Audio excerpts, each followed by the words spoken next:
Bismillahirrahmanirrahim. Assalamualaikum warahmatullahi wabarakatuh. Alhamdulillahi wa kafa. Wassalatu wassalamu ala sayyidina al-Mustafa wa ala alihi wa ashabihi ahli sidqi wal wafa. Amma ba'dah.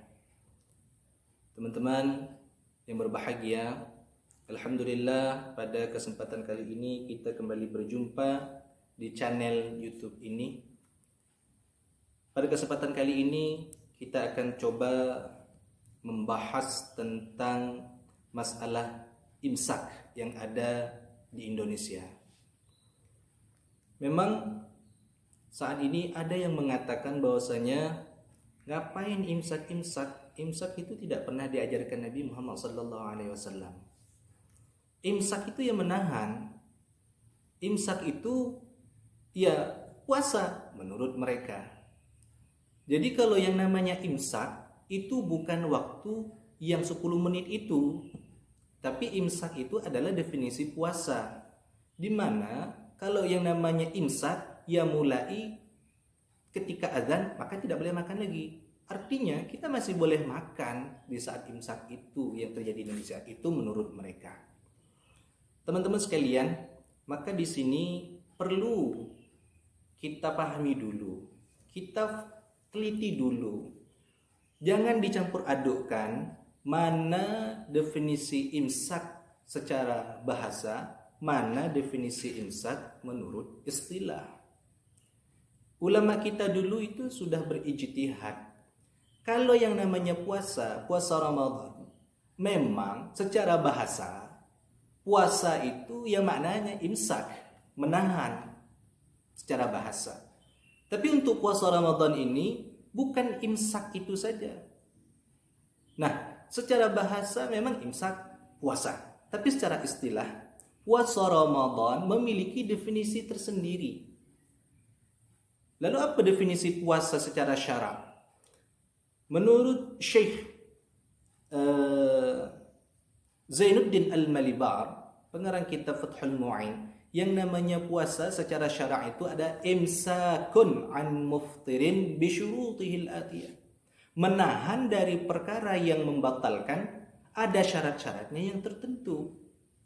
Perkara yang membatalkan itu is okay. Yang namanya makan dan minum itu sudah pasti membatalkan. Tapi hakikatnya puasa Ramadan itu bukan hanya menahan daripada makan dan minum. Kalau kita, maaf nih, anak muda pergi berjalan, naik motor kongkow sore-sore, ngabuburit lah istilahnya. Ketika naik motor cuwiwit lihat perempuan cantik banar, ya. Pas pula perempuan itu pakai pakainya you can see I can see you, pakai baju setengah, nampak pahanya masih mahal harga ayam daripada mahal perempuan. Nah, ketika melihat dan memperhatikan, wow, bukan main perempuan itu, maka secara tidak langsung dia tidak menahan dari perkara yang membatalkan puasa itu sendiri. Nah, inilah definisi puasa secara syarak. Di mana puasa secara syarak itu adalah kegiatan menahan dari perkara yang membatalkan puasa dengan syarat-syarat yang tentu, dengan syarat-syarat tertentu, dimulai daripada terbitnya fajar, dimulai dari azan subuh sampai nanti azan maghrib. Inilah puasa Ramadan menurut syarak. Lalu bagaimana kaitannya dengan imsak yang ada terjadi saat ini di Indonesia? Sudah maklum kita ketahui bahwasanya di saat-saat 10 menit menjelang azan, kita lihat baik di masjid ataupun di langgar ataupun di TV, kita lihat itu muncul pengumuman. Biasanya takmir masjid mengumumkan, setelah mengumumkan sahur, mereka akan mengumumkan lagi, bapak-bapak, ibu-ibu, waktunya imsak. Ingat, imsak di sini bukan imsak syar'an yang bermakna puasa Ramadan. Tapi imsak di sini adalah ijtihad ulama, menahan diri daripada tidak makan dan minum minimal 10 menit menjelang azan. Ini ijtihad ulama. Lalu kenapa ulama kita berijtihad seperti itu, teman-teman? Nah, waktu 10 menit itu adalah waktu yang cukup bagi kita untuk bisa siap-siap menuju ke masjid.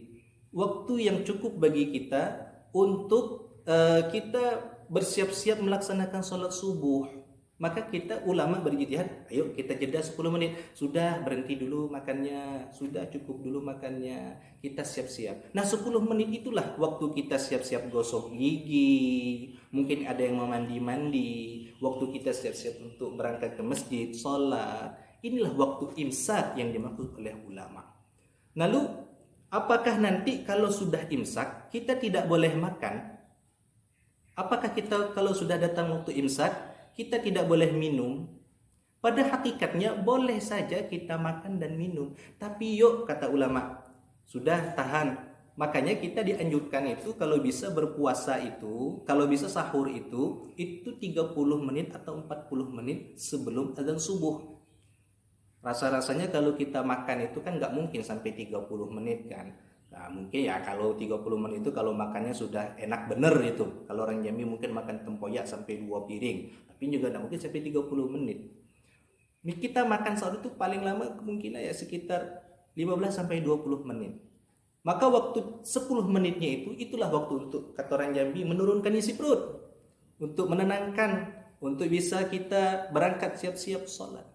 Nah, inilah imsak yang dimaksud oleh ijtihad ulama kita dulu. Lalu, apakah kita tidak boleh makan? Boleh. Misal, kita kebangun subuhnya bangun sahurnya waktu orang mau imsak. Bangun, sahur. Waktu imsak tinggal 2 menit lagi. Misal gitu. Baru kita terbangun. Nah, di saat itu kita masih boleh untuk makan dan minum. Cuman, alangkah lebih baiknya kalau sudah waktu yang mepet itu dimanfaatkan untuk bersiap-siap melaksanakan ibadah sholat kembali.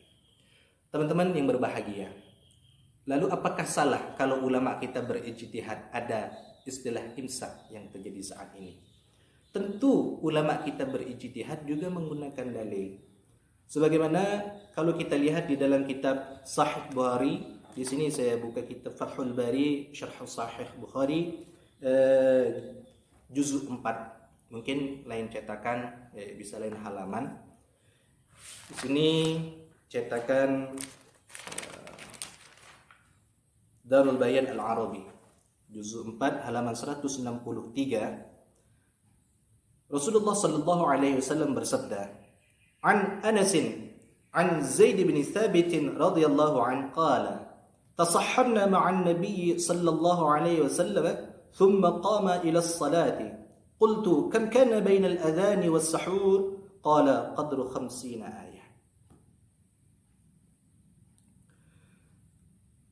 Dari Anas, dari Zaid bin Thabit, waktu itu qala, telah berkata Zaid bin Thabit, tasahharna ma'an Nabi sallallahu alaihi wasallam, kami sahur bersama Nabi Muhammad sallallahu alaihi wasallam, thumma qama ila shalah, kemudian ia tegak berdiri untuk melaksanakan salat. Qultu, aku bertanya, kam kana bainal adhan was sahur, berapa lama jarak antara azan dan sahur? Qala qadru 50 ayat, kira-kira sekitar 50 ayat. Hadirin teman-teman yang berbahagia, ini bisa kita lihat bahwasanya waktu itu Zaid bin Sabit melaksanakan sahur bersama Rasulullah sallallahu alaihi wasallam. Ketika setelah sahur, Rasulullah bersiap-siap berangkat melaksanakan salat.